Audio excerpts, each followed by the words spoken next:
வணக்கம். இது கேள்விக்களம்.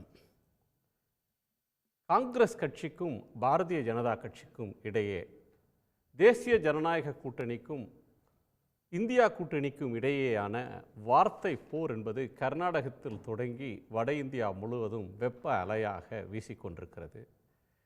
பிரிஜ்வால் ரேவண்ணா என்கிற மதச்சார்பற்ற ஜனதாதளம் கட்சியின் எம்பி, அவருடைய பாலியல் வன்கொடுமை செயல்கள் கர்நாடகத்தை உலுக்கி கொண்டிருக்கின்றன. அவருக்காக பிரதமர் நரேந்திர மோடி வாக்கு கேட்ட நிலையில் அதை பிரியங்கா காந்தி விமர்சித்திருக்கிறார். பெண்களை பாதுகாக்கும் லட்சணம் இதுதானா?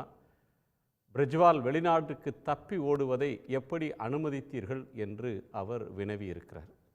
இன்னொரு புறத்தில் காங்கிரஸ் கட்சியினுடைய தேர்தல் அறிக்கை குழுவினுடைய தலைவர் திரு ப. சிதம்பரம் ஒரு முக்கியமான கருத்தை சொல்லியிருக்கிறார். காங்கிரஸ் கட்சியினுடைய தேர்தல் அறிக்கை இந்த முறை மிகப்பெரிய பேசு பொருளாகி இருக்கிறது. நாட்டு மக்கள் மத்தியிலே காங்கிரஸ் தந்திருக்கக்கூடிய வாக்குறுதிகள் மக்களை கவரக்கூடியதாக இருக்கின்றன. பாரதிய ஜனதா கட்சியால் அவர்களுடைய தேர்தல் அறிக்கை பற்றி எதையுமே பேச முடியவில்லை. ஏனென்றால் அதில் பேசுவதற்கு, மக்களிடம் கொண்டு செல்வதற்கு எதுவும் இல்லை என்று அவர் குற்றம் சாட்டியிருக்கிறார். 400 இடங்களுக்கு மேல் மோடி கைப்பற்றப் போகிறார், பாஜக கைப்பற்றப் போகிறது என்று தொடங்கிய பிரச்சாரம், ஆட்சியை பிடித்ததும் முதல் 100 நாட்களில் என்னவெல்லாம் செய்ய போகிறோம் என்று அதற்கான செயல் திட்டத்தை பிரதமர் நரேந்திர மோடி அறிவித்த காலம் 2 வாரங்களுக்கு முன்பு. இப்போது 400 இடங்களை பற்றி அவர்கள் பேசுவதில்லை. 100 நாள் செயல் திட்டம் பற்றிய பேச்சு இல்லை. வேறு விவகாரங்களில் கவனம் திசை மாறி போய்கொண்டிருக்கிறது என்கிற அம்சங்களை பார்க்கிறோம். இன்னொரு புறத்தில் நரேந்திர மோடி அவர்கள் முன்வைக்கக்கூடிய குற்றச்சாட்டுகளை, பிரதமர் காங்கிரஸ் கட்சியின் மீது சொல்லக்கூடிய புகார்கள், அவர்கள் மீது முன்வைக்கக்கூடிய குற்றச்சாட்டுகளுக்கு பதில் சொல்லும் இடத்துக்கு காங்கிரஸ் தள்ளப்படுகிறது. தேர்தல் பத்திரங்கள் அல்லது மோடி ஆட்சியின் தோல்வி, இது தொடர்பாக பேசாமல் பிரதமர் நாளும் பேசக்கூடிய புதிய புதிய பிரச்சனைகளுக்கு பதில் சொல்லக்கூடிய இடத்திற்கு காங்கிரஸ் தள்ளப்படுகிறதா என்கிற வினாவும் இருக்கிறது.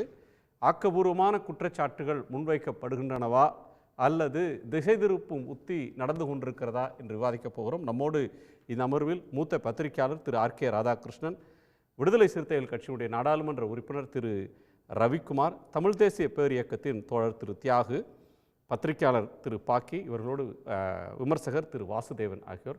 அனைவருக்கும் வணக்கம்.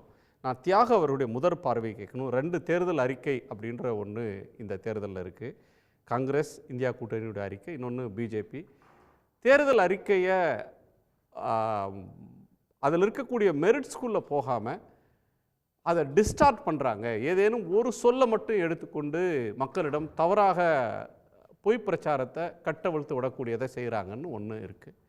இன்னொன்று, தொடங்கும் போது 400 இடம் அந்த முறை அப்படின்னு சொன்னவங்க இப்போ 400 பற்றி பேசுகிறது இல்லை. மோடி ஆட்சின்னு பேசினாங்க, அப்புறம் பிஜேபி ஆட்சின்னு வந்தது, இப்போ தேசிய ஜனநாயக கூட்டணி ஆட்சின்னு பேச தொடங்குறாங்க. இப்படி ஒரு வர்ணனை இருக்குது. அது நிஜம்தானா? இவங்க 400 என்பதை நாடாளுமன்றத்திலேயே மோடி பேச ஆரம்பித்தார். 370 கூட்டணி சேர்த்து 400. ஆனால் எந்த இடத்திலும் இந்த 400 கிடைப்பதற்கான ஒரு மெய்நிலை குகைந்த வாய்ப்புகள் என்ன வாய்ப்பு கூறுகள், என்ன தகவல்கள் என்பதை அவங்க தெளிவுபடுத்தவே இல்லை. ஏன்னா போன தேர்தலில் எந்தெந்த மாநிலங்களில் எவ்வளோ பெற்றோம், இப்படி இதை உயர்த்தி கொள்ளுகிற வாய்ப்பு இருக்கிறது. அதற்கான எந்த விளக்கமும் இல்லை. இப்போ இந்தியா டுடேயினுடைய விளக்கம் இல்லைன்னு எப்படி சொல்கிறீங்க? அவங்க என்ன சொல்கிறாங்க? We are making new ground. தென்னிந்தியாவில் அதிகமான இடங்களை பெறுவோம், தமிழ்நாட்டிலே நிறைய சீட்டு இந்த முறை பிஜேபி ஜெயிக்கும். இதோ பாருங்கள், வெஸ்ட் பெங்காலில் ஜெயிக்க போகிறோம், ஒடிசாவில் ஜெயிக்க போகிறோம். பாரம்பரியமாக பிஜேபி ஜெயிக்காத இடங்களெல்லாம் இப்போது வெற்றி பெறும். தமிழ்நாட்டில் கணக்கு ஓப்பன் பண்ணுவோம், கேரளாவில் ஜெயிப்போம்லாம் சொல்கிறாங்களே. இந்த கேள்விகள் இப்போ இந்தியா டுடே கான்க்ளேவில் அவர் ராஜ்தீப் தேசாயை அவர் கேட்டார். பாஜக சார்பில் ஆஜரானவர் சொன்னார், அவருக்கு அந்த கணக்கு கொண்டு வந்து கொடுக்க முடியல. மொத்தம் கூட்டி பார்த்தார், அது வரல. அப்போ சொன்னார், பிரபு Ram will add to this. ராமருடைய தயவில் எங்களுக்கு உயர்ந்துரும்னு சொன்னார். அவ்வளோதான் அவங்க கொடுக்க முடிஞ்ச விளக்கம். இப்போ மோடி தான் முதல்ல இந்த 400 370 பேசினவர். அவர் இதை பற்றியெல்லாம் எதுவும் பேசலை. பார்க்க போனால் இந்த எண்ணிக்கை வராதுங்கிற எண்ணம் வந்த பிறகு தான் அவர்களுக்கு வேறு முழக்கங்கள், வேறு பேச்சுக்கள் வந்தது என்று ஊகிக்க இடம் இருக்கிறது. அது எப்படி இருந்தாலும் பரவாயில்ல, அது ஜூன் 4ஆம் தேதி தெரிய போகுது. இப்போ நம்முடைய கேள்வி என்னன்னா, இந்த தேர்தல் அறிக்கை காங்கிரஸ் கட்சி ஏப்ரல் 6ஆம் தேதியே வெளியிட்டாங்க. ஆனால் இவர்கள் முதல் வாக்குப்பதிவு தொடங்குவதற்கு 4 நாட்கள் இருக்கும்போது தான் தேர்தல் அறிக்கையே வந்துச்சு. மோடி தமிழ்நாட்டில் அவ்வளோ விரிவான பயணங்கள், ரோட் ஷோ இதெல்லாம் நடத்தும்போது அவங்கள்ட்ட ஒரு அறிக்கையே கிடையாது. தேர்தல் அறிக்கை இல்லாமல் தான் அதை எல்லாத்தையும் நடத்துகிறாங்க. தேர்தல் அறிக்கை கிடையாது, மோடிக்கா கேரண்டி, அதுதான் மோடியோட வாக்குறுதி தான். அதாவது கட்சிக்கு பதிலாக ஒரு தனி மனிதரை முன்னிறுத்தி அவங்க இந்த தேர்தல் அறிக்கையை உருவாக்குறாங்க. நீங்கள் இந்த 3 தேர்தல் அறிக்கைகளையும் நான் ஒப்பிட்டு பார்த்தேன். 2014 வந்து சிரேஷ்ட பாரத்னு தொடங்கி சப்கா விகாஸ் சப்கா சாத்னு முழக்கம் கொடுத்து, அடுத்ததுல வந்து தமிழுக்கு அப்பப்பே சொல்லிட்டீங்கன்னா பரவாயில்ல, நம்ம ஆட்களுக்கு ஒன்றும் அனைவரோடும் சேர்ந்து அனைவருக்குமான வளர்ச்சி, தலை சிறந்த பாரதம் இதெல்லாம் கொடுத்தாங்க. அதுல வந்து தீனதயாள் உபாத்யாயில இருந்து ஷியாம் பிரசாத், ஏக் பாரத் சிரேஷ்ட பாரத்ன்றது ஏக் பாரத் சிரேஷ்ட பாரத், ஒரே பாரதம், உன்னத பாரதம். அப்போ அதில் படங்கள்லாம் பார்த்தீங்கன்னாலே அத்வானிலேருந்து வாஜ்பாயிலேருந்து முரளி மனோகர் ஜோஷி, தீன்தயாள் உபாத்யாய் எல்லார் படங்களையும் போட்டிருந்தாங்க. மோடி மட்டும் தனித்து இல்லை, சுஷ்மாவிலேருந்து இவர் அருண்ஜேட்லி வரைக்கும் எல்லாருடைய படங்களையும் சேர்த்தா அது வந்துச்சு உங்களுக்கு. முதல் தேர்தல் 2019 பார்த்தீங்கன்னா சங்கல்பித்து பாரத்னாங்க, உறுதி பூண்ட பாரதம், அதிகாரம் பெற்ற பாரதம், உறுதி பெற்ற பாரதம். அது ஒரு கட்டம் தாண்டி போனாங்க. அதில் அந்த பழைய படங்கள் 3வது இப்போ வந்திருக்கிறதுல பார்த்தீங்கன்னா அட்டையில் மோடி இருக்கிறாரு, அடக்க ஒடுக்கமாக நடால் இருக்கிறார், நட்டா இருக்கார். மற்றபடி முழக்கம் என்பது ஒரே ஒரு முழக்கம் தான், மோடிக்கு கேரண்டி, அவ்வளவுதான். மோடிக்கு கேரண்டி ஒன்று தான் இந்த அறிக்கையினுடைய தலைப்பே அதுதான். எப்படி ஒரு பெரிய கட்சி, ஒரு இந்தியா உலகத்தில் பெரிய அரசியல் கட்சின்னு பெருமை கொண்டாடி கொள்கிறாங்க. உலகத்தில் பெரிய ஜனநாயகம் இந்த நாட்டில் நடக்கிற 140 கோடி மக்கள் வாழக்கூடிய நாட்டில் பெரிய தேர்தல், அதில் ஒரு கட்சி ஆளுகிற கட்சி, 10 ஆண்டு ஆண்ட விட்ட கட்சி, மீண்டும் ஆட்சிக்கு வர துடிக்கிற கட்சி ஒரு தனி மனிதரை முன்னிறுத்தி தேர்தலை சந்திக்கிறது என்பது அதனுடைய அவலத்தை தான் குறிக்கும். இந்த அறிக்கையிலையும் பார்த்திங்கன்னா 10 ஆண்டு கால சாதனைகள் எதெல்லாம் நாங்கள் சாதித்து முடிச்சிருக்கிறோம், முதல் தேர்தலை என்ன வாக்குறுதி கொடுத்தோம், அந்த வாக்குறுதியை எந்த அளவுக்கு நாங்கள் காப்பாற்றி இருக்கிறோம், வேலையின்மை, கருப்பு பண ஒழிப்பு, ஊழல் ஒழிப்பு, இதிலெல்லாம் என்ன செஞ்சுருக்கிறோம், எந்த விளக்கமுமே அதில் இல்லை. பல விஷயங்களில் சுத்தமாக மௌனமாக இருக்காங்க. இப்போ கூட என்ன சொல்கிறாங்க, 100 நாள் வேலை திட்டம்லாம் ஒரு பக்கம், ஆனால் 2047க்கு தான் எங்களுடைய திட்டம்ங்கிறாங்க. இந்த 2040 இதெல்லாம் ஒரு ட்ரெய்லர் தான், இனிமேல் தான் மெயின் பிக்சர் வருது, 2047 தான் இலக்கு. அதான் 2047 தான் இலக்கு மட்டும் இல்லை. நாடாளுமன்றத்தில் அவர் பேசும்போது என்னென்னா, இந்த ஒரு முறை என்னை தேர்ந்தெடுத்தால் 1000 ஆண்டுக்கான உத்தரவாதம் கொடுப்பேன் அப்படி தான் கொடுக்குறாரு. எல்லா கேள்விக்கும் பதில், வேலையில்லா திண்டாட்டம் பற்றிய கேள்வி, விலைவாசி உயர்வு பற்றிய கேள்வி, ஊழல் பற்றிய கேள்வி, இந்திய அரசமைப்பு பற்றிய கேள்வி, எல்லா கேள்விக்கும் ஒரே ஒரு பதில் தான், மோடிக்கு கேரண்டி. எல்லாத்துலேயும் ஒரு பெரிய வேடிக்கை என்ன, அரசமைப்பு சட்டம் பாதுகாக்கப்படுமா என்ற கேள்விக்கு ஒரு பதில் சொல்கிறாரு. இந்த அரசமைப்பு சட்டத்திற்கு மோடிக்கு கேரண்டி இருக்குது, நீங்கள் ஏன் கவலைப்படுறீங்கிறார். அதான் அரசமைப்பு சட்டத்துக்கு இவர் உத்தரவாதம் கொடுக்குறார், அவர் தான் கேரண்டி, ஜவாப்தாரி, நான் பார்த்துக்கிறேன், நான் உத்தரவாதம் கொடுக்குறேன் என்று ஏதோ இந்த தவணை முறை விற்பனை கடையில் வந்து பொருட்களுக்கெல்லாம் கேரண்டி வாரண்டி போடுற மாதிரி ஒரு வாரண்டி கார்டை கொடுத்துக்கிட்டு இதான் பேசிகிட்டு இருக்கிறார். இன்னொரு பக்கம் காங்கிரஸ் வந்து அவங்களுடைய தேர்தல் அறிக்கையை கூர்மையாக பார்த்தோம்னா, இந்த ஏற்கனவே இவர்கள் கொடுத்த வாக்குறுதிகள், அதை காப்பாற்ற தவறிய நிலைமை.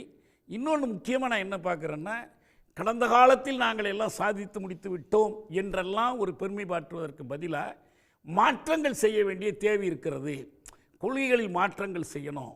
இதில் வந்து மிக முக்கியமாக அவங்க அதனால தான் அந்த அறிக்கைக்கு நியாயப்பத்திரன்னு பேர் கொடுத்தாங்க.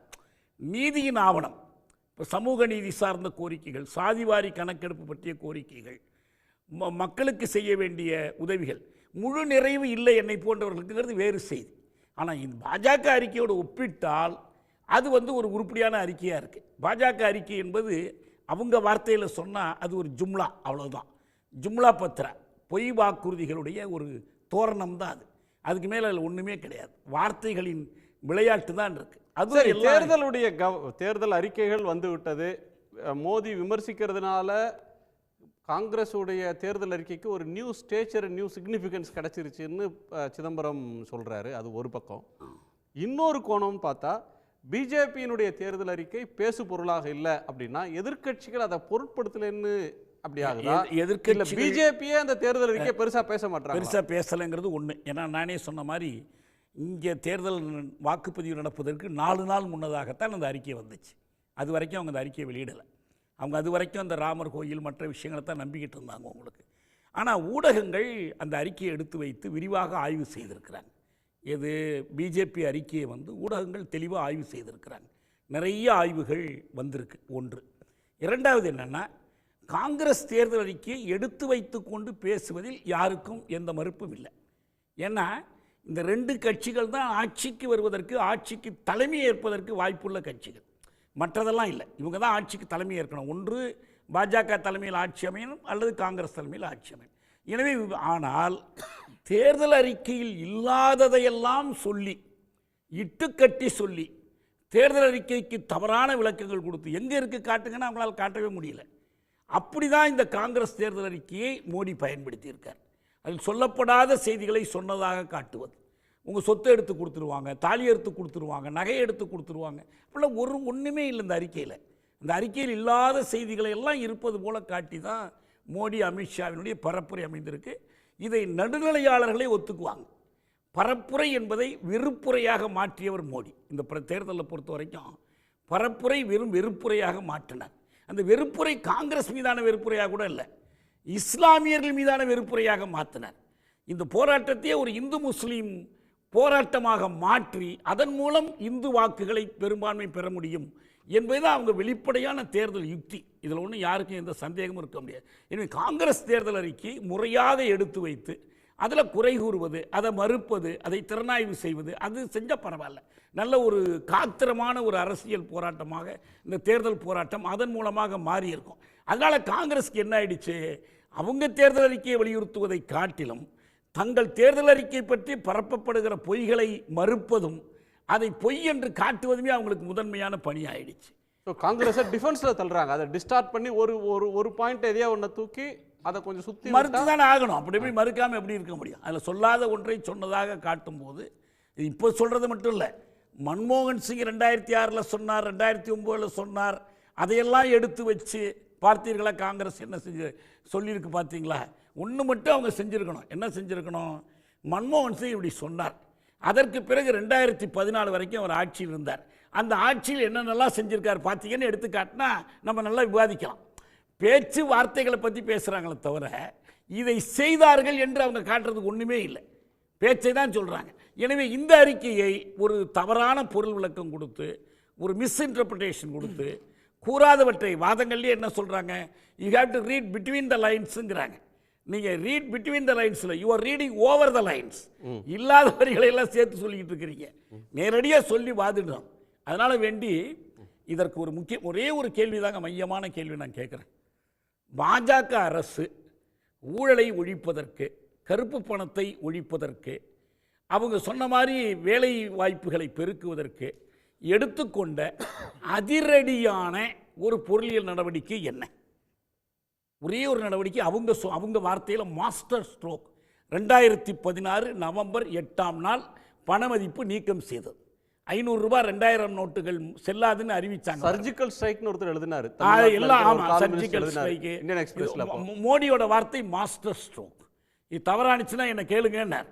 இப்போ நான் என்ன கேட்குறேன்னா, இந்த தேர்தல் அறிக்கையில் மோனடைசேஷன் மூலம் எப்படி ஊழல் ஒழிக்கப்பட்டது, எப்படி கருப்பு பணம் ஒழிக்கப்பட்டது, எப்படி வேலைவாய்ப்பு பெருகியது, எப்படி விக்ஷித் பாரத்தாக வளர்ச்சியடைந்த பாரத்தை நோக்கி போகிறதுக்கு மானிட்டைசேஷன் உதவியது, நிர்மலா சீதாராமனுடைய இடைக்கால நிதிநிலை அறிக்கையிலையும் இல்லை, இந்த தேர்தல் அறிக்கையிலையும் இல்லை, மோடியினுடைய உரைகளிலும் இல்லை, அமித்ஷாவினுடைய பேச்சுக்களிலும் இல்லை. எதிலையுமே மானிட்டைசேஷன் பற்றி வாயில் கொழுக்கட்டையை வச்சுக்கிட்டு மௌனமாக இருக்காங்களே ஏன்? திரு பாக்கி, பொய் பரப்புரை இருக்கு, சும்மா எதையா சொல்லிடுறாங்க, அதுக்கு பதில் சொல்றதுலே காங்கிரஸோட காலம் போயிடுது. பரப்புரையை விட வெறுப்புரை இருக்கு அப்படின்றது ஒரு அம்சம். இன்னொன்று, பிஜேபி தன் தேர்தல் அறிக்கையை பற்றியே தேர்தல் கூட்டங்களில் இப்போ பேசலை. 400 இடம் அப்படின்னு சொன்னதையும் பேசுறதை நிறுத்திட்டாங்க. இது அவங்களுக்கு எடுபடலை அப்படின்னு ஸ்ட்ராட்டஜியை மாற்றுறாங்களா? 400 இப்போ தேர்தலுக்கும் தேர்வுக்கும் ஒரு சில ஒற்றுமைகள் உண்டு. எக்ஸாமினருக்கு ஒரு மாதம் முன்னாடி நாம் பிளான் பண்ணுவோம் 100-300 வாங்கிடலாம் அப்படின்ட்டு. அது மாதிரி தான் 400 சொன்னது கட்சிக்காரங்களை உற்சாகப்படுத்துவதற்கு, அவங்க நாடாளுமன்ற உறுப்பினர்களை உற்சாகப்படுத்துவது, களப்பணியாற்றுவதற்கு துணை புரியும். ஆனால் அது நடக்கலாம், நடக்காமலும் போகலாம், அது வேறு விஷயம். நான் அதுக்கு போக விரும்பலை. வெற்றி என்பதில் அவங்க கான்ஃபிடெண்ட்டாக இருக்காங்கிறது இதுவரையில் பேச்சுக்களில் தெரியுது. நீங்கள் கேட்ட கேள்விகளில் இந்த காங்கிரஸ் மீதான புகார்கள், குற்றச்சாட்டுகள், கருத்துரைகளுக்கு பதில் சொல்ல வேண்டியதே காலமாக அதையே முழு நேர பணியாக காங்கிரஸ் செய்ய வேண்டிய சூழல். அவங்க தேர்தல் பத்திரத்தை இப்போ பேச முடியல காங்கிரஸால். தேர்தல் பத்திர ஊழல் அப்படின்ற ஒன்றை முதல்ல ஒரு 10 நாள் பேசினாங்க. என்னைக்கு முஸ்லீம் பிரச்சனை, உங்கள் சொத்தை எடுத்து தாலியை எடுத்து முஸ்லீம் கொடுத்துருவாங்க, வந்தேரிகளுக்கு கொடுத்துருவாங்க, உங்கள் வீட்டை எடுத்து கொடுத்துருவாங்க அப்படின்னு இவர் பேச ஆரம்பித்தாரோ அன்னையிலிருந்து அவங்க வந்து திருப்பி பதில். அதாவது முதல்ல ராஜஸ்தானில் அவர் பேசின உரை வந்து சர்ச்சைக்குரியதாக போச்சு. அதை பற்றி நாமே இதை களத்தில் விவாதிச்சிருக்கோம். ஆனால் அதுக்கு மறுநாள் சிறுபான்மையருக்கு அதிகமாக செய்தது என்னுடைய ஆட்சி தான். அதுக்கு அடுத்த நாள் அதெல்லாம் சொன்னார். வந்து சரி ஒரு நாளில் திருந்திட்டாரு. இல்லை, முதல்ல சொன்னது சப்ஸ்டான்ஷியேட் பண்ணுறதுக்காக சில கருத்துக்கள் சொல்லிட்டு சொன்னதோடு நான் வித்ரா பண்ண மாட்டேன். யாருமே வித்ரா பண்ணது கிடையாது. எந்த அரசியல்வாதியும் அடுத்த நாட்கள்ல, அது முதல் நாள் முஸ்லீம் வெறுப்பு பிரச்சாரம், அடுத்த நாள் இல்ல நான் தான் ஹஜ்ஜுக்கு அதிகமான பேர் அனுப்புறதுக்கு ஏற்பாடு பண்ணேன், அவங்க ஆசீர்வாதம்லாம் எனக்கு இருக்கு, முஸ்லீம் பெண்மணிகள் தனியாகவே போலாம், அவங்க ஆசீர்வாதம்லாம் எனக்கு இருக்கு. அதுக்கு எதிர்வினை ஆற்றலாம்ல காங்கிரஸ். இல்ல அதுக்கு அடுத்து ஒரு நிமிஷம் சார், அதுக்கு அடுத்தடுத்த நாட்கள்ல திருப்ப ராஜஸ்தான் ஏரியாவுக்கே போயிட்டாரு. இல்ல அது சொன்னதை தான் மறுபடியும் சொல்லியிருக்காரு. புதுசா ஒன்றும் விளக்கமா சொல்லல. தான் ஏற்கனவே சொன்னது. அவங்க ஓட் பேங்க் கொடுத்துருவாரு. உங்கள்கிட்ட 2 வீடு இருந்ததுன்னா 1 எடுத்து காங்கிரஸ் கட்சி அவங்களோட ஓட் பேங்க் கொடுத்துருவாங்கன்னாரு. அதெல்லாம் மிகைப்படுத்துதல் நானும் சொல்றேன். ஆனா தேர்தல் களத்துல மிகைப்படுத்தல் இயல்பா, இது மிகைப்படுத்தலாம். கேஷுவாலிட்டி ஃபேக்ட்ஸ் பல சமயங்களில் தேர்தல் களத்தில் வந்து ஃபேக்ட்ஸ் தான் முதல்ல பலிகடா ஆக்கப்படும். 2 தரப்புலையும். இதில் என்ன சோகம்னா காங்கிரஸ் கட்சி சார் பலமான 2 விஷயம் இருக்குது சார். ஒரு மிகைப்படுத்துதல்ன்றது வந்து ஏற்கனவே ஒன்று இருந்து அதை எக்ஸாகரேட் பண்ணி இவர் நல்லா படிக்கிற பையனை இல்லை இவர் ரொம்ப நல்லா படிக்கிறவர் அப்படின்னு சொல்கிறது எக்ஸாகரேஷன். சரி, இல்லாத ஒன்றை காங்கிரஸ் எங்கே யார் சொத்தை எடுத்து யாருக்கு தர்றோம்னு சொன்னாங்க. வந்தேரிகளுக்கு, முஸ்லீம்களுக்கு, அவங்க ஓட் பேங்க்குக்கு உங்கள்கிட்ட இருக்கிற தாலி எடுத்து கொடுத்துருவாங்க, உங்கள்கிட்ட 2 வீடு இருந்தால் எடுத்து கொடுத்துருவாங்க, 2 கார் இருந்தால் எடுத்து கொடுக்க போகிறாங்க அப்படின்னு பேசுறது எக்ஸாகரேஷனா? அது ஒரு பக்கம் இருக்கட்டும். அதை நான் பற்றி பேசும்போது அமித்ஷா சொல்லாத ஒன்றை இடஒதுக்கீடு தொடர்பாக சொல்லாத ஒன்றை சொல்லி பிரச்சாரம் செய்கிறார்களே, இவங்களும் அதே மாதிரி கேம் தான் விளையாடுறாங்க. பாஜக சொல்லாத ஒன்றை சொன்னதாக அதை இப்போ அது நிரூபிக்கப்பட்டது, அது மறுக்கப்பட்டது, அது ஃபேக்குன்னு இப்போ சொல்லிட்டாங்க இடஒதுக்கீடு தொடர்பாக. இதே நரேந்திர மோடி அவர்களை பற்றி வாட்ஸ்அப்ல எத்தனை பொய்கள் நிறைய வந்திருக்கு சார். ஃபர்ஸ்ட் டைம் பிஜேபி இந்த ட்ரீட்மெண்ட் அவங்களே அந்த கசப்பு மருந்து அவங்களுக்கு முறை கிடைக்குது இப்போ. இல்ல எல்லா கட்சிகளுமே செய்கின்றன. நான் அதனால தான் சொல்றேன், எல்லா கட்சிகளும் செய்வதனால ஒரு ஒரு கட்சியை மட்டும் சொல்ல முடியாது. தோழர் ஒன்று சொன்னார், மோடி கேரண்டின்னு சொல்றாரு அரசமைப்பு சட்டத்தை பற்றி. அரசமைப்பு சட்டத்தை அண்ணல் அம்பேத்கர் வந்தாலும் மாற்ற முடியாது, அந்த அளவுக்கு உறுதியானது அப்படின்னு அவங்க சொல்றாங்க. ஒன்று உங்களுக்கு தெரியும் பாஜகவோட ஸ்டைல் எப்படி சார் இந்த வந்து அரசியல் அமைப்பு சட்டத்தை மாத்துவோம்னு ஒரு பிரச்சாரம், அது பிரச்சாரம் செய்யறது காங்கிரஸ் தானே. இங்க ஏதோ சொன்னாங்களா நாங்கள் ஆட்சிக்கு 400 எதுக்கு கேட்கறாங்க? ஏன்னா பிஜேபியை சேர்ந்தவர்களே கான்ஸ்டிடியூஷனை மாத்துவோம்னு பேசியிருக்காங்க. கான்ஸ்டிடியூஷனை மாத்துறதுக்கு குழு போட்ட கட்சி தானே வாஜ்பாய் காலத்துல வெங்கடாச்சலையா கமிட்டி. அப்போ அந்த கட்சி அந்த குழுல அந்த ஆட்சியில் யார் இடம் பெற்றார்கள்? திருப்பி அந்த ஆட்சியில் இடம் பெற்றது திராவிட முன்னேற்ற கழகம். பிஜேபியோட அஜெண்டா வந்து எந்த நோக்கத்தோட ரிவைவ் பண்ணனும் அரசியல் சாசனம் இல்ல நீ வந்து வித்தவுட் பேசிஸ் இல்ல கான்ஸ்டிடியூஷனை மாத்திடுவாங்கன்றது போற போக்குல அடிச்சு விடுறது இல்ல. பிஜேபியோட உள்ள கிடக்கையில் ஒன்றாக இருக்கு. அண்மையில கூட பிஜேபி லீடர்ஸ் பேசுறாங்க. கரெக்ட், அப்படியே இருக்கட்டும். அதை லாஜிக்காவே எடுத்துக்கிறேன். 10 ஆண்டுகள எத்தனையோ விஷயங்களை தடாலடியா பண்ணாங்க. டிமானிசேஷனை பத்தி தோழர் சொன்னார் இல்லையா, அந்த மாதிரி தடாலடியா எல்லாத்தையும் செய்யும்போது 10 வருஷம் இருந்தவங்க இதை செஞ்சிருக்க மாட்டாங்களா? விட்டு போன சில அஜெண்டா எல்லாம் இருக்கு. மெஜாரிட்டி இருந்தா அதெல்லாம் பண்ணிடலாம். அதான் நம்ம என்ன சொல்றோம் சார், தடாலடியா செய்யக்கூடியவர்கள் தயங்கி 10 ஆண்டுகள் இருந்தார்கள் என்றால் அரசியல் சாசனத்தில் கை வைக்க வேண்டாங்கிற உணர்வு அவங்களுக்கு இருக்கு அப்படின்னு நம்ம புரிஞ்சுக்கணும். அப்படிதான் நம்ம எடுத்துக்க முடியும். இப்போ காங்கிரஸ் கட்சியோ மற்ற கட்சிகளோ அறுதி பெரும்பான்மை வந்துடுச்சு, 400 இடங்கள் பெற்று விட்டார்கள், அவங்க கையை வைக்க மாட்டாங்கன்னு உறுதியாக சொல்ல முடியுமா? யாராவது உறுதியாக சொல்ல முடியுமா?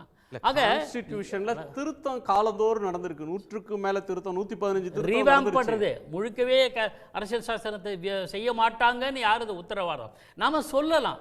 நீங்கள் இப்போ ஒரு ஆள் வந்து என்னை வந்து அடிக்க போகிறார் நானே சொல்லிட்டு இருந்தானா அவர் அடிப்பாரானா? நான் என்னுடைய பயத்தை காட்டுவதாக அமைகிறது தவிர அவர் நிச்சயமாக அடிப்பாரா இல்லையான்னு தெரியல.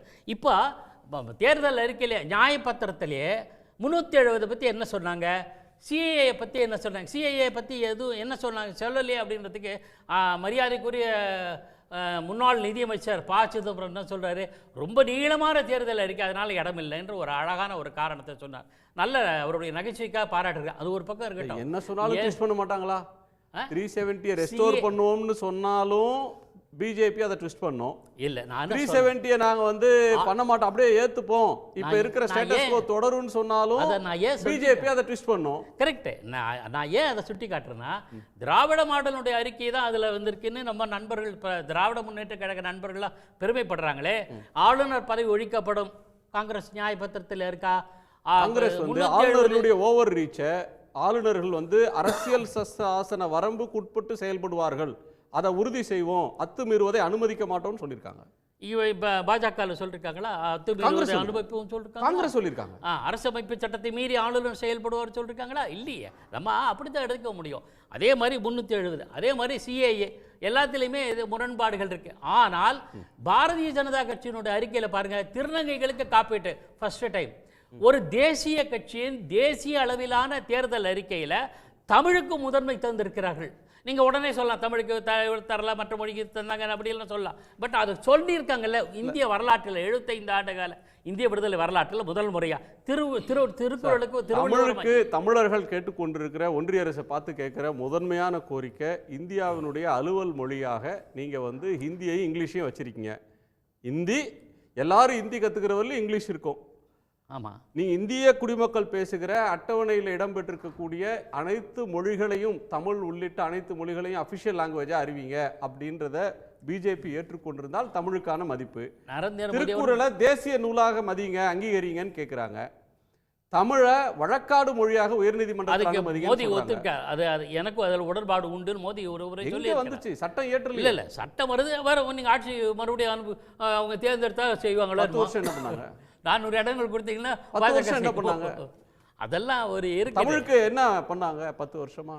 இல்ல நம்ம அதான் இப்ப பண்றாங்கல்ல தேர்தல் அறிக்கையில் ஒரு தேசிய கட்சி இதுவரை சொல்லிட்டாங்க. என்ன தமிழுக்கு டான்ஜிபிளா என்ன வந்திருக்கு?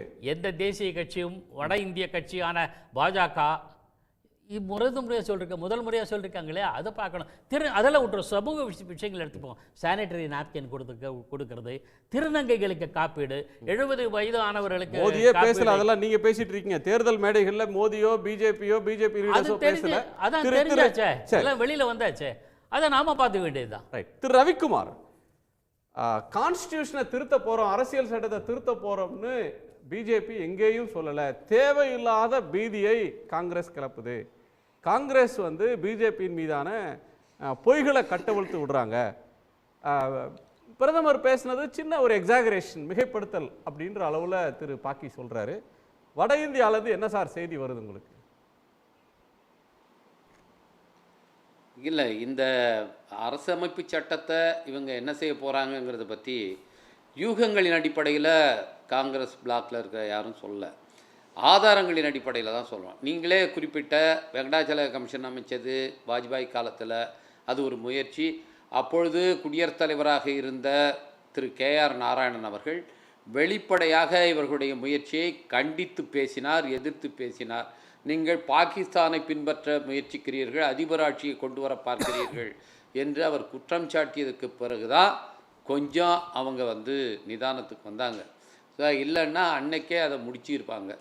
இப்போ என்ன நடந்தது அப்படின்னு பார்த்தோம்னா, 2019க்கு பிறகான இந்த 5 ஆண்டு காலத்தில் பல முறை இன்றைக்கு அரசமைப்பு சட்டத்தை மாற்ற வேண்டும் அப்படிங்கிற கருத்துக்களை அவர்களுடைய சங்க பரிவார அமைப்புகள் சொன்னது மட்டுமல்ல, ஏன் நம்முடைய குடியரசு துணைத் தலைவர் திரு தங்கார் அவர்கள் என்ன சொன்னார்னா, பேசிக் ஸ்ட்ரக்சர் அந்த டாக்ட்ரைன் அப்படின்னு சொல்லப்படுகிற அரசமைப்பு சட்டத்தினுடைய அடிப்படை அம்சங்களை மாற்றக்கூடாது என்று 50 ஆண்டுகளுக்கு முன்னாலே கேசவானந்த பாரதி வழக்கிலே உச்சநீதிமன்றத்தினுடைய தீர்ப்பு, அதில் என்னென்ன அம்சங்கள் அடிப்படை அம்சங்கள்னு சொட்டா காட்டப்பட்டிருக்குன்னா, நாடாளுமன்ற ஜனநாயக முறை, அதுபோல் உச்சநீதிமன்ற உயர்நீதிமன்றங்களுக்கு இருக்கிற அதிகாரங்கள், அதுபோல் மக்களுக்கு இருக்கிற அடிப்படையான உரிமைகள், இது மாதிரி பல அம்சங்களை வந்து அவங்க சுட்டி காட்டியிருக்காங்க.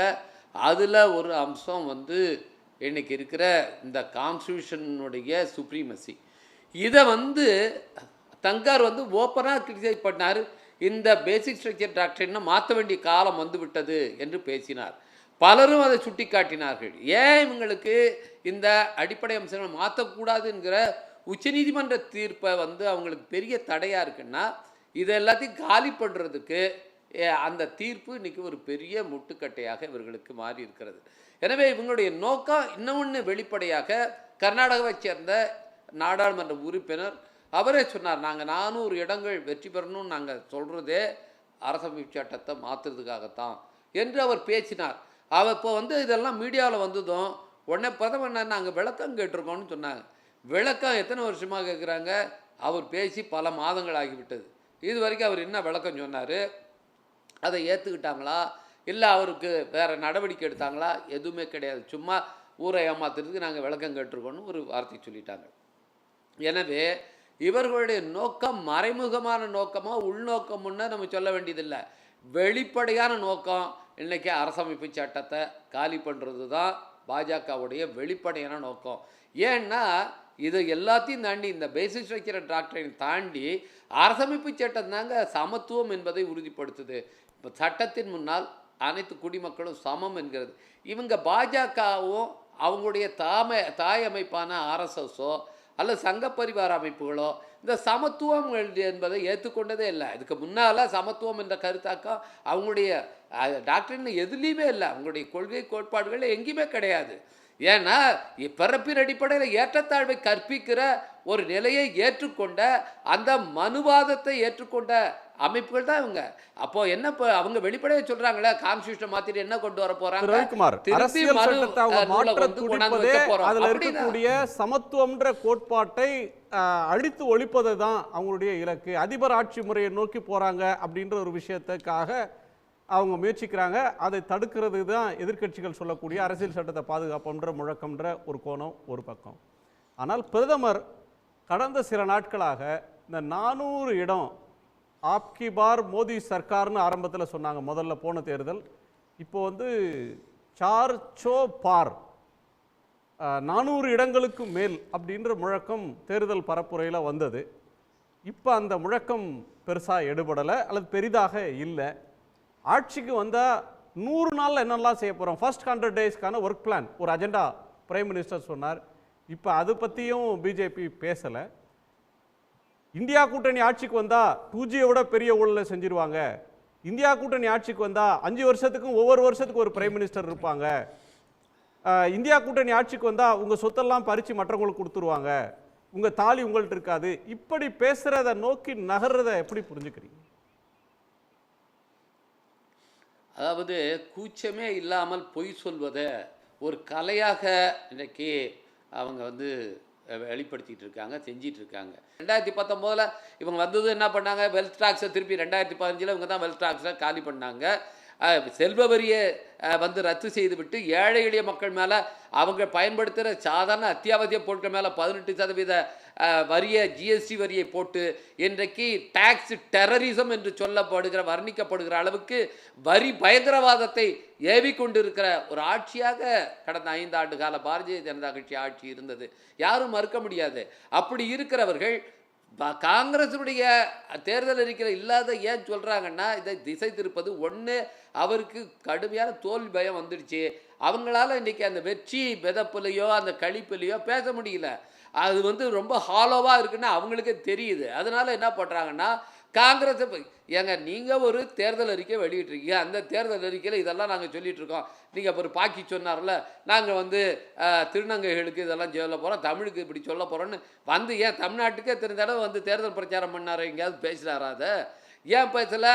இன்றைக்கி வந்து எதுக்காக காங்கிரஸ் தேர்தல் அறிக்கை வச்சுக்கிட்டு பேசுகிறீங்க? அவங்களே இன்டைரக்டாக ஒத்துக்கிறாங்க, அடுத்தது ஆட்சி அமைக்க போகிறது இந்தியா கூட்டணி தான் அப்படின்னு. அதனால தான் நேற்று பிரதமர் வந்து என்ன சொல்லியிருக்காருன்னா, ஆண்டுக்கு ஒரு பிரதமர்னு அவங்க திட்டம் போட்டிருக்காங்கன்னு. இதெல்லாம் பற்றி ஏன் நீங்கள் கவலைப்படுறீங்க? ஆண்டுக்கு ஒரு பிரதமரா, 6 மாதத்துக்கு ஒரு பிரதமரா, அதை இந்தியா பிளாக்கு பார்த்துக்கோ. அவங்க ஆட்சி அமைக்க போகும்போது யார் பிரதமர் என்பதை அவர்கள் தெளிவாக சொல்லுவார்கள். நீங்கள் ஆக போகிறது இல்லைங்கிறது உங்களுக்கு தெரிஞ்சு போச்சு. இப்போ அதனால் பதட்டத்தில் பல புலம்பல்களை புலம்பிகிட்டு இருக்காரு. இது இன்னும் பாருங்கள், திரு ராகுல் காந்தி அவர் சொன்னது போல் அழ வேண்டி தான் பாக்கி, அடுத்தது அந்த காட்சிகளும் அரங்கேறும் அப்படின்னு ராகுல் காந்தி சொன்னார். அதுதான் வந்து நடக்க போகுது. இன்றைக்கி வந்து தொடர்ச்சியாக அவர் வந்து உண்மைக்கு மாறான செய்திகளை கூச்சமே இல்லாமல் இன்றைக்கு பரப்புரையில் பயன்படுத்துகிறார். ஆனால் வந்து ஒரே ஒரு செய்தியை இன்றைக்கி ஒரு உண்மையை சொல்லியிருக்கார்.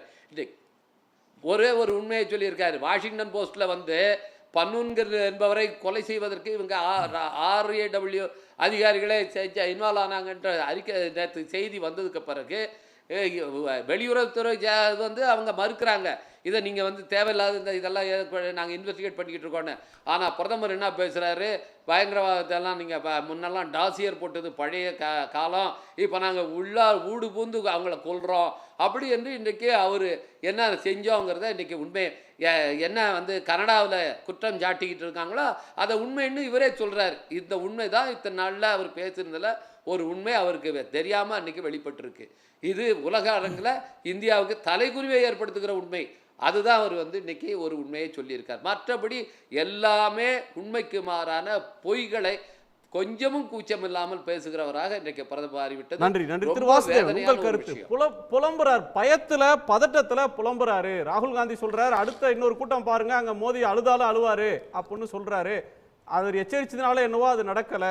மீதி வந்து பிரதமர்ன்ற பதவிக்கு உரிய அந்த கண்ணியத்திலிருந்து இறங்கி இவ்வளோ பெரிய நாட்டில் இவ்வளோ பெரிய ஜனநாயகத்தில் மக்களால் தேர்ந்தெடுக்கப்பட்ட ஒரு தலைவர் பேசக்கூடாததையெல்லாம் பேசுகிறார் அப்படின்னு எதிர்க்கட்சிகள் விமர்சிக்கிறாங்க. பிரதமரோட சுருதி குறைஞ்சிருக்கு, பழைய தெம்பு இல்லை அப்படின்ற பிஜேபியுடைய உற்சாகம் குறைஞ்சிருக்கு அப்படின்னு சொல்கிறத எப்படி சார் பார்க்குறீங்க? பிரதமர் தன்னுடைய கண்ணியத்தை விட்டு கீழே இறங்கி பேசுகிறாருங்கிறதுல எந்த உண்மையும் கிடையாது. பிரதமருடையது ஒரு ரியாக்ஷன் தான். இவங்க ஆரம்பித்தாங்க, இஸ்லாமியர்கள் பற்றி ஆரம்பித்தாங்க, சொத்து பகிர்வு பற்றி ஆரம்பித்தாங்க, இன்ஹெரிட்டன்ஸ் டேக்ஸ் பற்றி ஆரம்பித்தாங்க. அதற்கு முன்னால என்னமோ ஆரம்பிச்சாங்க, அதெல்லாம் விட்டு போச்சு. கடைசியில் இதை ஆரம்பிச்சாங்க. அதனால அதுக்கு அவர் பதில் சொல்றாரு, அவ்வளவுதான். அதாவது தேர்தல் அறிக்கை, ஒரே நிமிஷம், காங்கிரஸுடைய தேர்தல் அறிக்கையில் பொதிஞ்சிருக்கிற ஹிடன் அஜெண்டா என்ன அப்படிங்கிறத 10 நாளாக நானும் பார்த்துக்கிட்டு இருக்கேன். நீங்கள் யாரும் எடுக்க மாட்டேங்கிறீங்க, குணசேகரன் மாதிரி யாரும் மீடியாக்காரங்க எடுக்க மாட்டேன்றாங்க, அதனால நானே எடுத்து விடுறேன் அப்படின்ட்டு அவர் சொல்றாரு. இதுல என்ன தப்பு இருக்கு? என்ன புதையலை எடுத்து விடுறாரா? ஒயிட் அண்ட் பிளாக்ல அவங்க எழுதி கொடுத்துருக்காங்க பாருங்க. ஆமா, பிஜேபி ஒரு தேர்தல் அறிக்கையை அச்சடிச்சு கொடுத்திருக்கிற மாதிரி காங்கிரஸ் ஒரு தேர்தல் அறிக்கை கொடுக்குது. தேர்தல் அறிக்கை அதுல வெளிப்படையா கருப்பு வெள்ளையில பிளாக் அண்ட் ஒயிட்ல என்ன இருக்குன்னு பார்க்க முடியாம பூத கண்ணாடி வச்சு பொதிஞ்சு இருக்கிறத தேடுறதுனா என்ன சார் அது? 6 ட்ரிப் மைனாரிட்டிஸ் பத்தி பேசுறாங்க. அதுக்கப்புறமா மன்மோகன் சிங், அதனால என்ன தப்பு? மைனாரிட்டிஸ் இந்த நாட்டுல 6ல 1 இல்லையா? அதெல்லாம் வருது. 20 கோடி மைனாரிட்டிஸ் இருக்குமா? மைனாரிட்டிஸ் பத்தி பேசக்கூடாதா? எஸ்சி எஸ்டி பத்தி பேசக்கூடாதா? ஓபிசி பத்தி பேசக்கூடாதா? செக்குலர்னு சொல்றீங்க. இந்தியாவே செக்குலர்னா மைனாரிட்டி வெல்ஃபேர் பத்தி பேசவே கூடாதா? நீங்க மைனாரிட்டி வெல்ஃபேர் டிபார்ட்மெண்ட் அழிச்சிட்டாங்களா? இப்போ யூனியன் கவர்மெண்ட்ல மைனாரிட்டி வெல்ஃபேர்னு ஒரு டிபார்ட்மெண்டே இல்லையா? என்ன பேச விடுங்க, நான் கேட்கறதுக்கு பதில் சொல்லுங்க. காங்கிரஸ் கட்சி மைனாரிட்டின்னு பேசக்கூடாதா? மைனாரிட்டின்னு யாரும் பேசக்கூடாதுங்க. ஏன் பேசக்கூடாது? பேசுறாரா? ஏன் பேசக்கூடாது? ஒரு பரந்த ஜனநாயக நாட்டுல சமம். ஒரு சிறுபான்மை மக்களுக்கான உரிமை, அரசியல் அதிகாரம், அவங்க வெல்ஃபேர் அப்படி மைனாரிட்டி சொல்லி மக்களை பாகுபடுத்த கூடாது அப்படிங்கறத அவர் சொல்றாரு. பெண்களை ஏன் பாகுபடுத்துறீங்க? ஓபிசி ஏன் பாகுபடுத்தி பாக்குறீங்க? எஸ்சி எஸ்டி ஏன் பேசுறீங்க? நீ வந்து கிறிஸ்டியன் உனக்கு கிடையாது, எஸ்சி எஸ்டி பேசுறீங்கல, முஸ்லிம் உனக்கு கிடையாது, ஓபிசி பேசுறீங்கல, மகளிர் பேசுறீங்கல, காங்கிரஸ் கட்சி ஏழைகள் பேசுறீங்கல, அப்ப சிறுபான்மையினர் பேசுறது என்ன தப்பு? 47ல இருந்து இன்னைக்கு வரைக்கும் காங்கிரஸ் கட்சி மக்களை மைனாரிட்டின்னு ஒரு வாக்கு வங்கியா தான் அது பாக்குறதே தவிர மைனாரிட்டி சமூகத்தினுடைய நலனுக்காக பாடுபட்டதே கிடையாது. நான் உங்கள்கிட்ட யார் பாடுபட்டாங்கன்னு நாட்டு மக்களுக்கு தெரியும். அடுத்த பாயிண்ட்க்கு வாங்க. 1975ல அவங்க வந்து பேசிக் ஸ்ட்ரக்சர் ஆஃப் த கான்ஸ்டிடியூஷனை மாத்தினாங்க, செக்யூலர் அப்படின்னுட்டு. செக்யூலர்னு நீங்க சொன்ன பிறகு மைனாரிட்டி மெஜாரிட்டி எங்க வந்துச்சு? எல்லா மக்களும் ஒன்று தானே. எல்லா மக்களும் அவங்களுடைய மதத்தை மத கோட்பாடுகளை வழி நடத்துகிறார்கள், அதன்படி நடக்கிறார்கள். எல்லா மக்களும் ஒண்ணா எதுக்கு சார் நாட்டினுடைய சொத்து, இந்த கேள்விக்கு பதில் சொல்லுங்க. எல்லா மக்களும் ஒண்ணுதான். ஒரு நிமிஷம் மிஸ்டர் வாசுதேவன், ஒரு நிமிஷம் வாசுதேவன், ஒரு நிமிஷம். எல்லா மக்களும் ஒன்றுதான் என்றால் எல்லா ஏழைகளும் ஒண்ணுதான்னா எஸ்சி ஏழையை நீக்கிட்டு முஸ்லீம் ஏழைகளை ஒதுக்கிவிட்டு கிறிஸ்தவ ஏழைகளை ஒதுக்கிவிட்டு பிசியில் இருக்கக்கூடிய ஏழைகளை ஒதுக்கிட்டு பழங்குடி ஏழைகளை ஒதுக்கிட்டு உயர் ஜாதி ஏழைகள் அப்படின்னு சொல்லி 10% இடஒதுக்கீடு கொண்டு வந்தாங்களே, அது ஓட் பேங்க் பாலிடிக்ஸ் இல்லையா? உயர் ஜாதி ஏழைகள் எல்லாம் கிடையாதுங்க. அதாவதுங்க உயர் ஜாதி ஏழை தாங்க அதுக்கு அர்த்தம். தேர்தல் அறிக்கையில இருக்கா? அதுக்கு வாங்க, நீங்க படிச்சீங்கல்ல, இருக்கா எங்க இருக்குன்னு எடுத்து காட்டுங்க. ஓகே, செக்குலர் கண்ட்ரியில sir higher judicial redistribution of wealth to Muslims சொல்றதுக்கு என்ன அப்படின்ற ஒன்னு இருக்குல்ல. முஸ்லிம் ஒரு நிமிஷம் போர்டு பத்தி பேச ஒரு நிமிஷம் சார், மன்மோகன் சிங் பேச்சு போர்டு பத்தி வாங்க. பேசுறதுக்கு என்ன அவசியம் இருக்கு? மிஸ்டர் வாசுதேவன், மெஜாரிட்டேரியனிசம் அப்படி சொல்றது ஒரு நிமிஷம் சார். அப்படின்னா பெரும்பான்மை, எங்க மாதிரி பெரும்பான்மை எல்லாம் கேவலமானவங்களா? எங்களை ஏன் கேவலமா ட்ரீட் பண்றீங்க? காங்கிரஸ் முக்கியமா வந்து 2 விஷயங்கள் தான் மோடி மறுபடியும் போய் சொல்லி கொண்டிருக்கிறார். ஒன்னு வந்து உங்க சொத்தையெல்லாம் எடுத்து கொண்டாயிட்டு இஸ்லாமியர்கள் கொடுத்தான்னு ஒன்று ஆரம்பிச்சாரு. அஜெண்டான்றாங்களே ஹிடன்.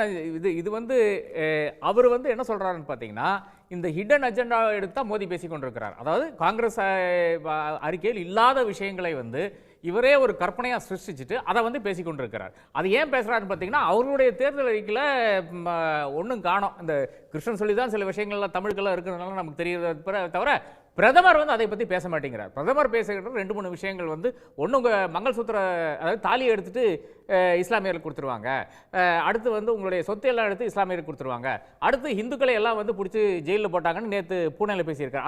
அதே பாணியில் தான் போய் கொண்டிருக்கிறது. அதாவது இந்த மலேகாம் பிளாஸ்டில் வந்து நம்மளை தான் இந்துக்களை மட்டும் தான் பிடிச்சி போட்டாங்க, பத்கள் எல்லாம் வெளியே வச்சிருந்தாங்க, இந்த மாதிரி பேச்சுக்கள் தான் இருக்கிறது. இதில் 2-3 ஃபேக்ட் செக் பண்ண வேண்டிய விஷயம் இருக்கிறது. யார் வந்து மங்கள்சூத்ராவை பற்றி பேசியிருக்கான்னு பார்த்தீங்கன்னா, வாஜ்பாய் பேசியிருக்காரு. 1991 ஆகஸ்ட் 5ஆம் தேதி, எப்போ இந்தியா வந்து ஒரு பெரிய கிரைசிஸ் ஃபேஸ் பண்ணுது, நரசிம்மராவ் உட்கார்ந்துட்டு இருக்காரு, மன்மோகன் சிங் தான் அப்போ வந்து ஃபைனான்ஸ் மினிஸ்டராக இருக்காரு.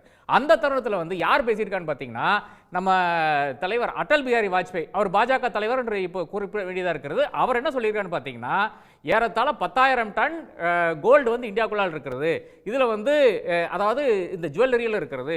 இதில் வந்து 5,000 டன் கோல்டு வந்து இது வந்து வெளியூரில் இருந்து இது கள்ளப்பணமாக கடத்தல் பொருளாக வந்து இந்தியாவில் இருக்கிறது. இதில் அட்லீஸ்ட் உங்களுக்கு நீங்கள் ஒரு 2,000 டன் நீங்கள் எடுத்துட்டீங்கன்னா நிச்சயமாக நமக்கு வந்து ஒரு 25 பில்லியன் இல்லை என்றால் 30 பில்லியன் அளவுக்கு வந்து நமக்கு காசு வரும். இந்த காசை வச்சு நம்மளுடைய பேலன்ஸ் ஆஃப் பேமெண்ட்டை வந்து நாம் வந்து தவிர்த்தரலாம் அப்படின்னு வாஜ்பாய் பேசியிருக்காரு. ஆகஸ்ட் 5, 1991. இது வந்து ரெக்கார்டு இருக்கு, பாராளுமன்றத்தில் ரெக்கார்டு இருக்கிறது. மன்மோகன் சிங்கும் நரசிம்மராவும் இப்படியே உட்காந்து கவனிச்சுட்டு இருந்தாங்க, ஆனால் ஒன்றுமே சொல்ல அந்த தருணத்தில். இது அடல் பிஹாரி வாஜ்பாய். இன்னொரு அடல் பிஹாரி வாஜ்பாய் இருக்கிறார். அது வந்து 1978 வந்து 44ஆம் திருத்த சட்டம் வருகிறது. அங்கே தான் உங்களுடைய ப்ராப்பர்ட்டி, உங்களுடைய சொத்து உரிமை என்பது ஃபண்டமெண்டல் ரைட், அடிப்படை உரிமையிலிருந்து எடுத்து ஒரு லீகல் ரைட்டாக மாற்றுகிறார்கள். அப்போ நீங்கள் உங்களுக்கு ஃபண்டமெண்டல் ரைட் கிடையாது, ப்ராப்பர்ட்டி வந்து ஃபண்டமெண்டல் ரைட்டாக எடுத்தது 1978. அப்போ யார் உட்காந்துருக்காங்க? அங்கே ஜனதா கட்சி ஆட்சி நடக்கிறது. முதல் முறையாக ஒரு எதிர்கட்சி ஆட்சிக்கு வருகிறது. அந்த கட்சி ஆட்சியில் இருக்கும்போது அடல் பிஹாரி வாஜ்பாய் உட்பட இருக்கின்ற அவர் மினிஸ்ட்ரியில் இருக்காரு, அத்வானி இருக்கின்ற ஒரு மினிஸ்ட்ரியில் வந்து 44ஆம் திருத்த சட்டம் வருகிறது. அதில் தான் உங்களுக்கு ப்ராப்பர்ட்டி ரைட்ஸ் என்பது ஃபண்டமெண்டல் ரைட்ஸாக கிடையாதுன்னு சொல்லிடுறாங்க. ஏன் திடீர்னு இந்த பிரச்சனை கிராப் அப் ஆகுது? சொத்து வரி, சொத்து எடுத்து பகிர்ந்து கொடுப்பாங்க அப்படின்ற ஒன்றும், அது ஒரு கூறு இருக்கு. இதை பாரு, உனக்கு ஒரு ஆபத்து வருது, இதாப்பா உன்னுடைய ஃபியூச்சர் அழிச்சிருவாங்க, உன்ட்டு இருக்கிறதெல்லாம் பிடிங்கிடுவாங்க அப்படின்னு அச்சமூட்டி பேச வேண்டிய தேவை பிரைம் மினிஸ்டருக்கு எங்கே இருந்து வருது? கட்சியிலிருந்து தான் வருது. அதாவது என்ன இருக்கிறது, காங்கிரஸ் கட்சியில் நம்ம என்ன வந்து குறைபாடு காண முடியும்? 10 வருஷம் ஆகிட்டு, இனி அந்த 10 வருஷத்தில் என்ன இவர்கள் என்ன தவறு செய்தார்கள் என்று பார்த்து ஃபஸ்ட்டு ஊழல் அப்படின்லாம் ஆரம்பித்தாங்க. இங்கே வந்து ஆரம்பித்தாருங்க. இங்கே வந்து வாரிசு அரசியல், ஊழல், இந்த அளவுக்கு ஊழல் நடந்த அரசாங்கமே கிடையாது அப்படின்லாம் ஆரம்பிக்கிறாங்க. அதன் பிறகு தான் அது எடுபடலை, இங்கே டேக் ஆஃப் ஆகலை. ஏன்னா அதை விட பெரிய ஊழல்வாதிகள் தான் இன்றைக்கி ஆட்சி செய்து கொண்டிருக்கிறார்கள். எத்தனை ஒவ்வொரு விஷயத்துக்கும் நம்ம வந்து ஈடியினுடைய அந்த ஃபைல் எடுத்து பார்த்தாலே தெரியும். ஒவ்வொரு விஷயத்துக்கும் வந்து நீங்கள் வந்து லஞ்சம் கொடுக்காமல் ஒரு ப்ராஜெக்ட்டும் வந்ததில்லை என்றது மிக தெளிவாக எலக்ட்ரல் பாண்ட்ஸ்லேருந்து நமக்கு தெளிவு வருகிறது.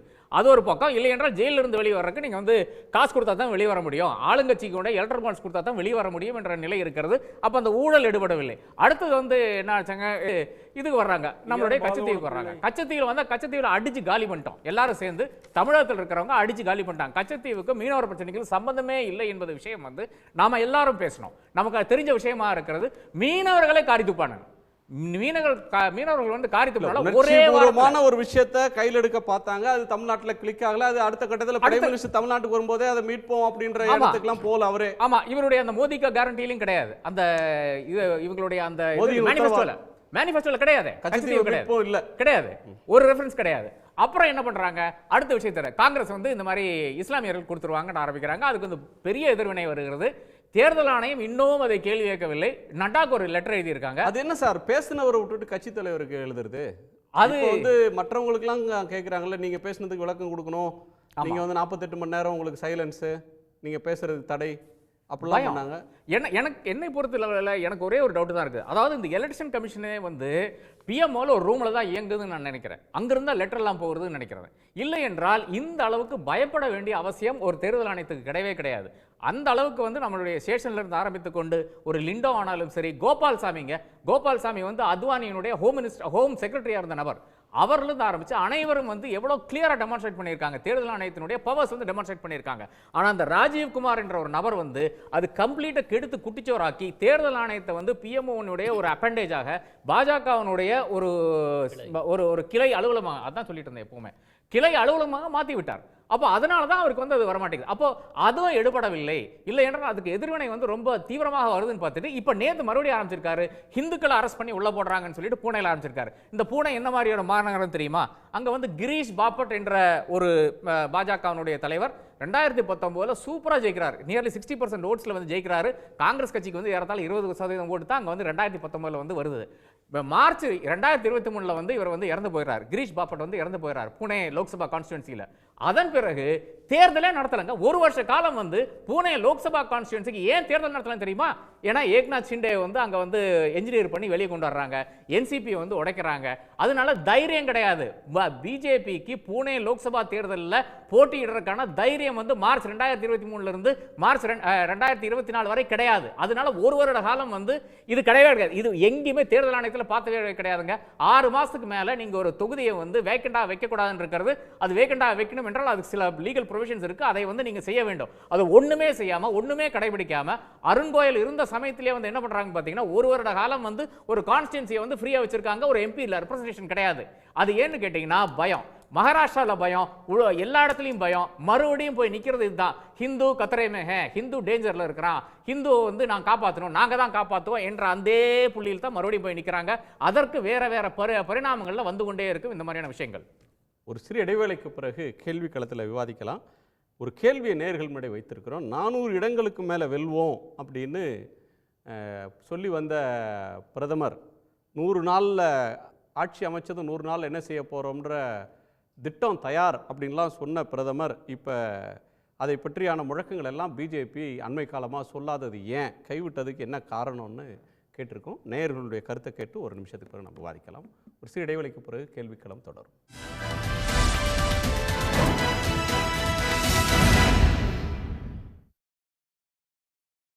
கேள்விக்களம் தொடர்கிறது. 400 இடங்களுக்கு மேல் வெல்வோம், ஆட்சிக்கு வந்ததும் 100 நாட்களுக்கான செயல் திட்டம் என்கிற முழக்கங்களை பாஜக ஏன் கைவிட்டது என்கிற கேள்வியை நேயர்கள் முன்னாடி வைத்திருந்தோம். 2 கட்ட வாக்குப்பதிவு காரணமா அப்படின்ற ஒன்றும், எதிர்மறை விளைவு ஏற்படுகிறது அதனாலயான்ற கேள்வியும் முன் வச்சுருந்தோம்.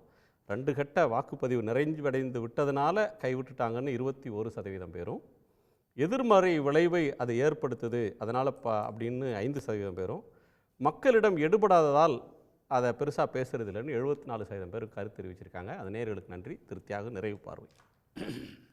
இந்த விவாதத்தில் வந்த சில கேள்வி மட்டும் முதல்ல சொல்கிறேன். பாஜகவில் ஒரு சிறுபான்மை பிரிவு இருக்குது. சிறுபான்மைன்னு யாரையும் சொல்லக்கூடாதுன்னு நண்பர்.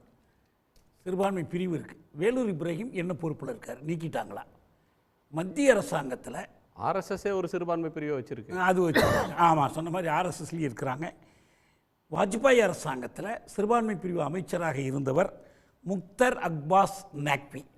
இந்த அரசாங்கத்தில் தான் அமைச்சர் கிடையாது, அத்வானியுடைய மருமகன் அவர். 2 அரசமைப்பு சட்டத்தை வைத்துக்கொண்டே, அதாவது அரசமைப்பு சட்டத்தில் நாங்கள் மாற்ற போகிறது இல்லையேங்கிறாங்க. அரசமைப்பு சட்டம் இருக்கும்போதே அதை எப்படி மீறுகிறார்கள் என்பதற்கு தெளிவான உதாரணம் 3 வேளாண் சட்டங்கள். அரசமைப்பு சட்டத்தினுடைய அதிகார பட்டியலின்படி அது மாநில அதிகாரத்தில் தான் வேளாண்மை வருகிறது. அது ஒன்றிய அதிகாரத்திலையும் வரல, பொது அதிகாரத்திலையும் வரல. ஆனால் அதையெல்லாம் மீறி தான் 3 வேளாண் சட்டங்கள் இயற்றப்பட்டன. அதை திரும்ப பெற்றுக் கொண்டார்கள். இந்த ஒரே நாடு ஒரே தேர்தல் முழக்கத்தை இந்த தேர்தல் அறிக்கையிலையும் சொல்லியிருக்கிறாங்க. அது நிச்சயமாக அரசமைப்பு சட்டத்துக்கு விரோதமானது. செக்குலர் என்று கான்ஸ்டியூஷனில் 42வது திருத்தத்தில் எழுதினது 76. ஆனால் 73லேயே அந்த ஒரு பிரபலமான வழக்கு நடந்துச்சு பாருங்க, அரசமைப்பு சட்டத்தினுடைய அடிக்கூறுகளை பாதுகாக்கணுங்கிற அந்த வழக்கு, கேசவானந்த பாரதி வழக்கிலேயே என்ன சொன்னாங்கன்னா, செக்குலரிசம் என்பதும் அரசமைப்பு சட்டத்தினுடைய மீற முடியாத கூறுகளில் ஒன்று. எனவே செக்குலர்னு எழுதிட்டாங்க, அதுக்கப்புறம் ஏது சிறுபான்மை என்று கேட்க முடியாது. ஃபெடரலிசம் எழுதப்படலை இன்று வரைக்கும். ஆனால் ஃபெடரலிசமும் இந்த அரசமைப்பு சட்டத்தின் அடிக்கூறுகளில் ஒன்று என்று கேசவானந்த பாரதி வழக்கில் மிகப்பெரிய உச்சநீதிமன்ற ஆயம் தீர்ப்பளித்திருக்கிறது. அடுத்த செய்தி, இந்த அறிக்கையில் அவங்க என்ன தெளிவாக சொல்லியிருக்கிறாங்கன்னா, ராமர் கோயில் கட்டி அதை குடமுழுக்கு செய்த நாளை உலக தழுவிய விழாவாக அரசு எடுக்கும். இது என்ன சமயச்சார்பின்மை? இது நீங்கள் பாஜக விழா நடத்தட்டும், ஆர்எஸ்எஸ் விழா நடத்தட்டும், இந்துக்கள் விழா நடத்தட்டும். ஆனால் தேர்தல் அறிக்கையில் சொல்கிறாங்க, இந்த தேர்தல் அறிக்கையில் என்ன சொல்கிறாங்கன்னா, ராமனை உலகு தழுவிய நாயகனாக பரப்புவதும், அதுக்கு global outreach for Rama and is legacy, ராமனுடைய புகழுக்கு உலகு தழுவிய ஒரு பரப்புரை மேற்கொள்வதும், குறிப்பாக இந்த மோடி போய் தொடங்கி வைத்த அந்த நாளை உலகளாவிய முறையில் கொண்டாடுவதும், இதெல்லாம் நான் ஒன்றே ஒன்று மட்டும் கேட்குறேன். இந்த சொத்து பகிர்வு எல்லாத்தை பற்றியும் பேசுகிறாங்கல்ல இந்த ராஜாக்கள், மோடியினுடைய பரப்புரையில் இருக்கிற மிகப்பெரிய ஆபத்து, மக்களை மட்டும் அவர் இந்து முஸ்லீம்னு பிரிக்கலை, மன்னர்களையும் பிரிக்கிறார், இந்து முஸ்லீம்னு பிரிக்கிறார். 1857 சிப்பாய் கழகம் எனப்படுகிற அந்த முதல் இந்திய விடுதலை போரில் 2 தரப்பு குறுநில மன்னர்களும் இருந்தாங்க. மங்கள் பாண்டே படையெடுத்தவர் வெறும் இந்துக்களை மட்டும் காட்டலை, அவங்களையும் தான் காட்டினார். இன்னொன்று, அந்த போரில் முதல் இந்திய விடுதலை போரில் எல்லா குறுநில மன்னர்களும், முஸ்லீம்கள், இந்துக்கள் எல்லாரும் சேர்ந்து நாட்டின் பேரரசராக முகலாய பேரரசரை அறிவித்தாங்க. அவரை கொண்டு போய் பர்மா சிறையில் அடைத்து வைத்து பிரிட்டிஷ் அரசு அங்கே அவர் உயிர் இழந்து விட்டார். பகதூர் ஷா 2ஆம் அவர் இறந்து போனார். ஆக மன்னர்களில் போய் இப்படி பிரிக்க வேண்டியதில்லை. மன்னர்களில் நல்லது செஞ்சவங்களும் இருப்பாங்க, கொடுமை செஞ்சவங்களும் இருப்பாங்க, அது யாராக வேணாலும் இருக்கலாம். முஸ்லீம்களுக்கு இடஒதுக்கீடு கொடுத்த முதல் மன்னர் மைசூர் மகாராஜா 1921. இவ்வளவு விவரங்களையும் சுத்தமாக வரலாற்றை மறைச்சிட்டு மக்களையும் முஸ்லீம் இந்துன்னு மோத விட்டு நீங்கள் எதுக்காக இதை செய்கிறாருன்னு கேட்குறீங்க. அவங்க தெளிவான நோக்கம், இந்து முஸ்லீம் மோதலை உருவாக்கி அந்த மோதலின் மூலம் தங்களுக்கு வாக்குகளை அறுவடை செய்வது. இது இந்த ஒரு தேர்தலோடு முடிஞ்சு போகிற விஷயம் இல்லை. ஏன்னா தேர்தலுக்கு பிறகு ஆர்எஸ்எஸ் இருக்கும், பிஜேபி இருக்கும், ஆட்சியில் இருந்தாலும் இல்லைனாலும் இருக்கும். ஆனால் அவர்கள் அதற்கு அடி போடுறாங்க. தொடர்ந்து ஒரு கழகத்தை உருவாக்கி மக்களுக்கு எந்த நீதியும் கிடைக்க விடாமல் செய்வது. யார் சொத்தை நாங்கள் பறித்து எடுத்திருக்கிறோம் அப்படின்னு இவங்க கேட்கறது இருக்கட்டும். ஆனால் இந்துக்களின் உரிமையை பாஜக பறித்தது, இடபிள்யூஎஸ் மூலமாக பறித்தது. அரசமைப்பு சட்டத்தை திருத்தி அந்த ரகுராம் பட்டுன்னு சொல்லி உச்சநீதிமன்ற நீதிபதி அவருடைய தீர்ப்பில் சொல்லியிருக்கிறாரு, இந்திய வரலாற்றிலே ரவீந்திர பட் நான் தான் மொழிபெயர்த்தாத, இந்திய குடியரசினுடைய வரலாற்றிலேயே ஒரு திட்டத்தை அறிவித்து அந்த திட்டம் இன்ன சாதிகளுக்கு பொருந்தும் இன்ன சாதிகளுக்கு பொருந்தாது என்று பிரிக்கிற முதல் சாதி பாகுபாட்டு சட்டம் இதுதான் என்று சொல்றார். ஏன்னா அவங்க என்ன சொன்னாங்க, பொருளியலில் நலிந்த பிரிவினருக்கு இடஒதுக்கீடு, ஏழைகளுக்கு, ஆனால் எல்லா ஏழைகளுக்கும் அல்ல. எஸ்சிக்கு பொருந்தாது, எஸ்டிக்கு பொருந்தாது, ஓபிசிக்கு பொருந்தாது. இந்த உயர் சாதியினருக்கு மட்டும்தான் அது பொருந்தும். அதனால தான் அதுக்கு பேரே இடபிள்யூஎஸ்ன்னு வச்சாங்க. சமூக வழியில் கல்வி வழியில் பிற்பட்டவர்களுக்கு இடஒதுக்கீடு கொடுக்க தான் அரசமைப்பு சட்டத்தில் இடம் உண்டு. அதனால தான் வன்னியர் தனி இடஒதுக்கீடு செல்லுபடியாகலை. ஜாதியை மட்டும் மதத்தை மட்டும் காரணமாக சொல்லி கொடுக்க முடியாது. ஆனால் இவங்க என்ன பண்ணாங்கன்னா, அதே ஜாதியை காரணமாக வைத்து உயர் சாதியினருக்கு சலுகை செய்தார்கள். அது ஒன்றும் எல்லா இந்துக்களுக்குமானதல்ல. பாருங்கள், இப்படி வச்சுங்க, 50 என்று வச்சாலும் சரி, 69ன்னு வச்சாலும் சரி. 69னா மிச்சம் இருக்கிறது 31. இந்த 31ம் எல்லா ஜாதி ஏழைகளும் போட்டி போடலாம், இடஒதுக்கீடு உள்ளவங்க உள்ளாதவங்க. அதில் 10 எடுத்து உயர் சாதியினருக்கு மட்டும் நீங்கள் கொடுத்துட்டீங்கன்னா என்ன ஆகும்? அப்புறம் மிச்சம் 21 தான் இருக்கும். அப்போ இது என்ன அர்த்தம்? இந்த இந்துக்களாகிய பிற்பட்டவர்கள், தாழ்த்தப்பட்டவர்கள், எஸ்சி, இந்த இடஒதுக்கீட்டை பிடுங்கி நீங்கள் உயர் சாதியினருக்கு கொடுக்குறீங்கன்னு அர்த்தம். இது இவங்க தான் பிடுங்கி கொடுக்குறாங்க. இதில் பிடுங்கி கொடுக்கறதுங்கிறது தான். அடுத்து நான் கேட்குறேன், உங்களுடைய பொருளியல் தத்துவம் என்னன்னு நீங்கள் அறிவிச்சிங்க 2016 மன்னிக்க ஒரே ஒரு தான் 1980 ஏப்ரல் 6 முரளி மனோகர் ஜோஷி, வாஜ்பாய், அத்வானி 3 பேர் சொன்ன பதில் we follow Gandhian socialism, Jayaprakash Narayanan வழியில் காந்தியன் சோஷியலிசம். இது அவங்க சொன்ன பதில். அப்போ நான் கேட்குறேன், உங்கள் சோஷியலிசத்தில் இதெல்லாம் எதுவுமே கிடையாதா? பகிர்வே கிடையாதா? நீங்கள் அவங்கள விட்டுருங்க, காங்கிரஸை செல்வ பகிர்வெல்லாம் ஒன்றுமே செய்ய மாட்டீங்களா? இதுக்கு என்ன சோஷியலிசம்னு அப்புறம் பேர்? அதனால் பாஜக ஒரு போலித்தனமான பொய்மையை நம்பி இருக்கிற, பொய்யில் பிறந்து பொய்யில் வாழ்ந்து பொய்யில் ஆட்சியை பிடிப்பதற்கு மக்களை மோத விடுகிற குரூர எண்ணம் படைத்த ஒரு அரசியல் தான் இது. நன்றி. திரு வாசுதேவன், நிறைவு பார்வை சுருக்கமாக. ஆக்சுவலி உயர் ஜாதியில் இருக்கிற ஏழைகள்லாம் வாழக்கூடாது, ஒழுங்காக சாப்பிடக்கூடாது, செத்து மடியணும் அப்படிங்கிறது உங்களுடைய கொள்கையாக இருந்துச்சுன்னா அதுக்கு நாம் ஒன்றும் பண்ண முடியாது. ஆனால் மோடி அவருடைய பரப்புரை ஆரம்பிக்கும் போது அவருடைய சாதனைகளை மட்டுமே சொல்லித்தான் ஆரம்பித்தார். நடுவில் நம்ம ராகுல் காந்தி ஒரு விஷயமாக கையில் எடுத்து, முதல்ல பெகாசிஸ், அப்புறம் ரஃபேல், அப்புறம் எல்லா திருடர்களும் மோடிங்கிற பேர் வச்சுருக்கிறாங்களே அப்படின்னாரு. அதுக்கப்புறமா சொத்து பகிர்வுன்னு ஆரம்பித்தார், அப்புறமா இஸ்லாமியர்கள்னு ஆரம்பித்தார். இது மாதிரி ஆரம்பிக்க அவருக்கு ஆன்சர் பண்ண வேண்டியதாக போயிடுது. ஆனால் ஒரு விஷயம் நான் சொல்கிறேன், மோடிக்கு இதை சொல்ல வேண்டிய காரணம் என்னங்கிறத சொல்கிறேன். பாஜக ஒரு வடமாநில கட்சி அப்படிங்கிற மாதிரி தான் இவ்வளோ நாளாக இருந்தது. லாஸ்ட் டைம் கூட உங்களுக்கு 25 சீட்டு இதுலேயும் கர்நாடகாலையும் 4 சீட்டு தெலுங்கானாலையும் மட்டும்தான் கிடச்சிது. இப்போ அவங்களுடைய டார்கெட் என்ன அப்படின்னு சொன்னால் 38%, 48லேருந்து 50% ஆக்கணும். அது ஒரு விஷயம். ரெண்டாவது, எல்லா மாநிலங்கள்லேயும் அவங்களுக்கு ரெப்ரசன்டேஷன் வேணும். இந்த 2 இலக்கையும் தான் வச்சுக்கிட்டு அவங்க போயிட்டுருக்குறாங்க. அப்படி இருக்கும்போது இந்த தேர்தல் அறிக்கையில், காங்கிரஸ் தேர்தல் அறிக்கையில் சொல்லியிருக்கிற அந்த மறைக்கப்பட்ட விஷயங்களை எடுத்து சொல்லும்போது காங்கிரஸ் கட்சிக்கு ஆதரவாக இருப்பவர்கள், அந்த ஃபென்ஸ் சிட்டர்ஸ் அப்படின்னு சொல்லுவோம் இல்லைங்களா, அவங்களுடைய மனதை மாற்றினால்தான் இந்த 38ங்கிறது 48 ஆகும். அது ஒரு மிகப்பெரிய காரணமாக இருக்கும். ரெண்டாவது, 400 அப்கி பார் 400 பார் அப்படிங்கிற அந்த ஸ்லோகனை இன்னும் அவங்க கைவிடலை. ரொம்ப அமைதியாக வேலை பண்ணிகிட்டு இருக்கிறாங்க. அடுத்தது ராகுல் காந்தியினுடைய ஆயுதம் என்ன அப்படிங்கிறத பொறுத்து மோடி இன்னொரு ஆயுதத்தை கையில் எடுப்பார் அப்படிங்கிறது என்னுடைய நம்பிக்கை. ஆனால் அவருக்கு 400 கிடைக்கிறதோ இல்லையோ, 400க்கு பக்கத்தில் கண்டிப்பாக பாரதிய ஜனதா கட்சியும் அவங்க கூட்டணியும் போய் சேரும் அப்படிங்கிறது எனக்கு நம்பிக்கை. இன்கேஸ் ராகுல் காந்தி வாயை மூடவில்லை என்றால் 425, 430 கூட சாத்தியம் என்பது என்னுடைய கருத்து. தேங்க்யூ. நன்றி. திரு ஆர்கே, சுருக்கமா. இல்லை, இதில் கடைசியாக மறுபடியும் இந்த கோல்டுக்குள்ளே போனோம்னா ஆர்பிஐனுடைய இன்னொரு டேட்டா இருக்குது. 2023-24 எத்தனை மக்கள் எத்தனை ஜுவல்லரி அடகு வச்சாங்கன்னு ஒரு டேட்டா இருக்குது. 1 லட்சம் கோடிக்கு மக்கள் வச்சுருக்காங்க. இது எவ்வளோ அதிகம்னு பார்த்தீங்கன்னா 2018-19 விட 5 மடங்கு அதிகம். மக்களே போய் முடியாமல் இப்போ இருக்கின்ற இந்த விலைவாசி உயர்வினால் இருக்கின்ற பிரச்சனைகளால் 1 லட்சம் கோடி 5 times more than 2018-19 இப்போ வைக்க வேண்டிய ஒரு சூழ்நிலை மக்களுக்கு எங்கிருந்து வருதுன்னு பார்த்தீங்கன்னா இந்த ஆட்சினால தான் வருகிறது. இந்த ஆட்சி 420 ஆட்சி, 400 ஆட்சி கிடையாது, 420 ஆட்சி நிச்சயமாக வீட்டுக்கு அனுப்பப்படும். திரு பாக்கே. நண்பர் ராதாகிருஷ்ணன் ஏற்கனவே பேசும்போது சில விஷயங்கள் சொன்னார். தமிழ்நாட்டில் வாரிசு அரசியல் அப்படின்னு சொல்லிட்டு அவர் ஒரு வாதத்தை முன்வைத்தார். ஜெய்ஷா கிரிக்கெட் போர்டுக்கு தலைவரானது எப்படி ஆனார் அப்படின்ட்டு. அது என்ன வாரிசா? அவர் ஜெய்ஷா உள்துறை அமைச்சராக ஆகிட்டார் இல்லையே. அவர் போர்டுக்கு இருந்தார். அது கொஞ்ச நாள் கழிச்சு இன்னொருத்தர் வரப்போகிறார். இன்னும் மறுநாள் ஆர்கே கூட வந்தால் வரலாம். அது ஒரு பக்கம் இருக்கட்டும். தமிழ்நாட்டு பிரச்சனைகளை பற்றி பேசும்போது தமிழ்நாட்டு பிரச்சனை ஆர்கே கன்வீனியண்ட்டாக மறந்துட்டார். போதைப் பொருளை பற்றி கூட பிரதமர் மோடி சுட்டி காட்டியிருக்கார். அதை பற்றி சுட்டி காட்டலன்னு தெரியல. மூன்றாவது, ரிசர்வேஷன் விஷயத்தில் ஆர்எஸ்எஸ் வந்துட்டு இருக்கிற செய்தியெல்லாம் பார்த்துருப்பீங்க. அடுத்தடுத்து பெரிய பெரிய சங்கா குஜராத்தில் பிடிக்கிறாங்க. இப்போ ஏடிஎம்கேல திரு எடப்பாடி பாருங்க, அதுல யார் இன்வால்வ் ஆனாங்க தமிழ்நாட்டில் பிடிக்க முக ஸ்டாலின் கிடையாது, அவ்வளவு எனக்கு தெரியுது. கிடைக்கிற அவகாசத்தை பாயிண்ட் முடிச்சு குஜராத் போதையை பற்றி பேச மாட்டீங்க.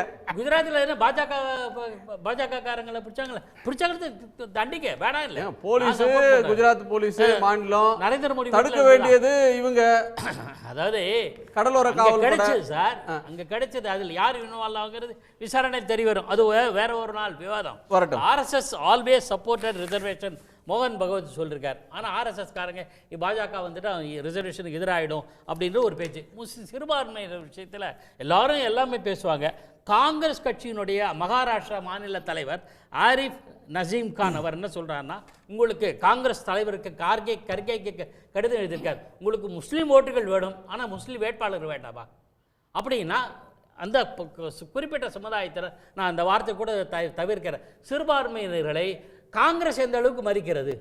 நியாயமான கேள்வி சார். இப்போ வந்து கேரளாவில் நிறுத்தியிருக்காங்க, கர்நாடகாவில் நிறுத்தியிருக்கிறாங்க. முஸ்லீம்களுக்கு அவங்க எண்ணிக்கைக்கு ஏற்ப இடம் வேணும், கிறிஸ்தவர்களுக்கு வேணும், எல்லா ஜாதியினருக்கும் அதிகாரத்தில் இடம் வேணும்னா கட்டாயம் வேணும். அந்த கேள்வி நியாயம். ஆனால் 20% மக்கள் தொகை இருக்கிற உத்தரப்பிரதேசத்தில் இந்தியா முழுக்க ஒரே ஒரு முஸ்லீமை கூட எம்எல்ஏக்கு எம்பிக்கு நிறுத்த மாட்டேன், அது நஜ்மா ஹெப்துல்லாவை காங்கிரஸ் வந்து கடன் வாங்கிப்போம், ஷானவாஸ் ஹுசேனோ அல்லது இன்னொருத்தரையோ வந்து நாங்கள் ராஜ்யசபாலேருந்து தான் முக்தர் அப்பாஸ் நக்வியோ ராஜ்யசபாலேருந்து வச்சுப்போம், லோக்சபால தாமர சின்னத்தில் நிற்க விட மாட்டோன்றது ஒரு கொள்கையாக வச்சிருக்கிறவங்க. அதுக்கு ரெண்டு விதமான பதில். ஒன்று, அப்படி இருந்தால் அது தேர்தலில் எதிரொலிக்கும் ஒன்று. ரெண்டாவது, அப்படி இருந்தாலும் அப்படித்தான் இருக்குது ஐயா. யாரையா நிறுத்திருக்காங்களா? தேர்தலில் எதிரொலிக்கும் 80-30 சொன்ன அந்த மாநிலத்தில். இரண்டாவது, இப்படித்தான் ஒரு 20% மக்கள் ஒரு சமூகத்தை சேர்ந்தவங்களுக்கு நாடாளுமன்றத்தில் சுதந்திரத்துக்கு அவங்க போராடி இருக்கிறாங்க. அந்த பிரிவினர் நாடாளுமன்றம்னு ஒன்று புது கட்டிடம் கட்டிட்டு அதில் வந்து அவங்களுக்கு சீட்டே கொடுத்து ஒருத்தர் கூட வர வேணாம், நாங்களே 400 ஜெயிச்சு வந்துப்போம், ஒரு சீட்டு கூட கொடுக்க மாட்டோம் அப்படின்னா அது என்ன ராஜ தர்மம், அது என்ன ஜனநாயகம், அது என்ன ப்ளூராலிட்டி? அதுதான் பாஜக. நீங்கள் சொல்லிட்டீங்களே, எல்லாரும் சொல்கிறாங்கல்ல, பாஜக மேலே முத்திரை குத்திட்டீங்களே, செக்குலர் கட்சியான காங்கிரஸ் செய்யலையே அப்படிங்கிறது தான் என்னோட வாதம். பிஜேபி அப்படி தான், அவங்க திருத்த முடியாது, நான் கூட சொல்கிறேன். ஆனால் நீங்க செக்குலர்னு சொல்ற காங்கிரஸ் இப்படி இருக்கே அப்படிங்கிற குறைவா கொடுத்துட்டாங்கன்னு ஆதங்கப்படுறாங்க சார். வாதத்தை முன்வைக்கிறேன். சீக்கியர் 84 சீக்கியர் படுகொலை எல்லாம் சுட்டி காட்டவில்லை. ஜாஃபர் சேட் வந்து பெங்களூரு சென்ட்ரல்ல ஒரு முஸ்லீம் கேண்டிடேட் தான் நிறுத்தி இருக்காங்க. ஒரு கான் நிக்கிறாரு.